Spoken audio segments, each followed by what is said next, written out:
On April 20th, 1999, when I was at school, I heard some devastating news. There was a school shooting at Columbine High School in Littleton, Colorado. I had just turned 18 years old on the previous day and was a junior in high school. It should have been a joyous time for me. Instead, at school, I started looking at my classmates differently. Once we heard it was students who perpetrated the attack, the trust I had in my peers changed. Dylan Klebold and Eric Harris took away the innocence that was high school and created a fear of walking through my school's doors. I didn't like my own high school much. I was bullied a lot throughout elementary and middle school, and by the time I reached freshman year, I had made friends in neighboring schools instead of my own. Previous to the shooting, I didn't like walking through my school doors because I didn't like the people inside the school. After the terrifying event, I didn't like walking through the doors because I was afraid of the people behind them. I knew that I wasn't in danger of becoming a shooter due to my bullying, but I knew other kids in my school who were treated poorly, and I didn't know them well enough to trust them after that significant event. A friend of mine who's just a year younger than me was babysitting that day and remembers the mother of that child was suddenly scared to send her daughter to school. My sister, a freshman that year, was shocked that something so devastating could happen in a place she felt safe. My mother was and is a warrior, and the shooting changed how she felt when sending us to school. My father was glad the bombs didn't work. I said, "No, you're thinking of the Oklahoma City bombing." And he showed me an article on ColumbineGuide.com about the bombs that Eric and Dylan set up.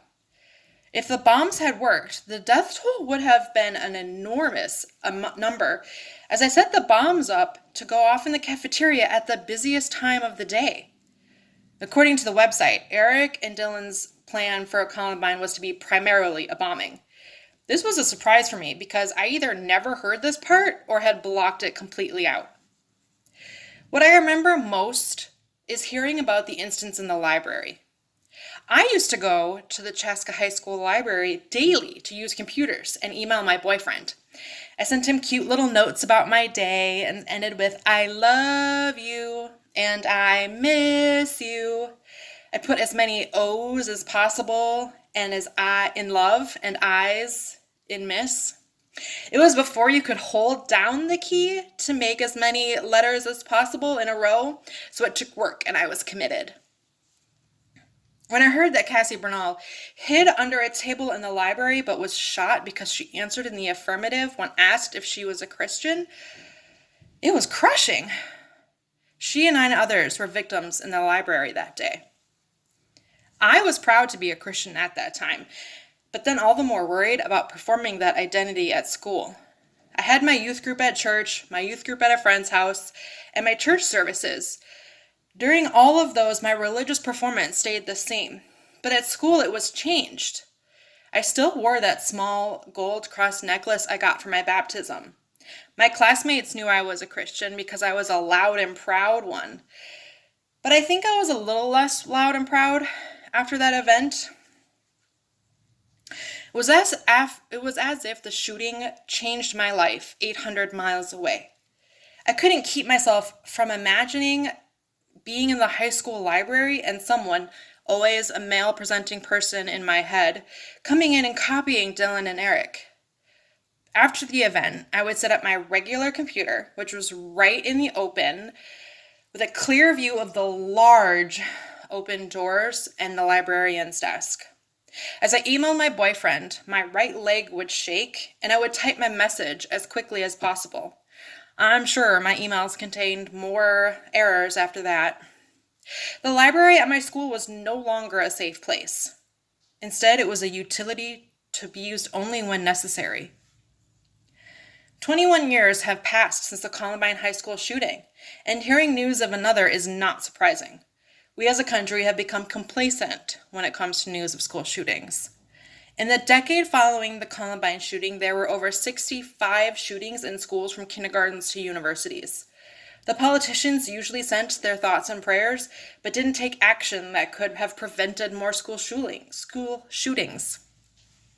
In the second decade following the Columbine shooting, there were 218 school shootings.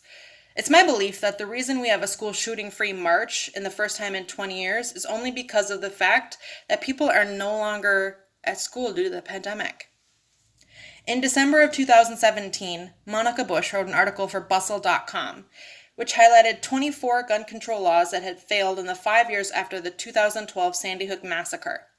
She wrote that after the Sandy Hook incident, quote, President Obama signed a list of executive orders, most of which sought to investigate gun deaths or increase communication about existing firearms-related legislation to people like healthcare providers, law enforcement, and related bureaucratic bodies.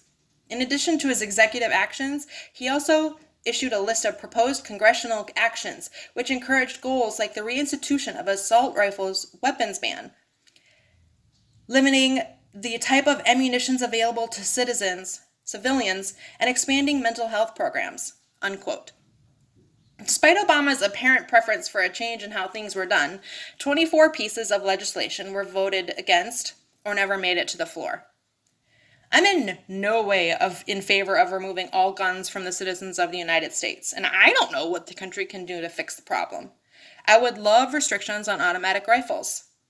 I would love politicians to actually sit down with the victims of shootings, especially parents who lost their children. I don't foresee, though, any significant change, and that is terrible. I'm a parent now, and while I don't feel lucky to be separated from them by thousands of miles, I do feel happy that they don't have to worry about school shootings. They've never gone to school in a country where there's been an issue that we've had to worry about that. Starting in the fall, they're going to school for a year in the DC area, and all of a sudden I find myself worried and hoping that they'll be okay. The Columbine shooting affected me when I was in high school, and it's affecting me now.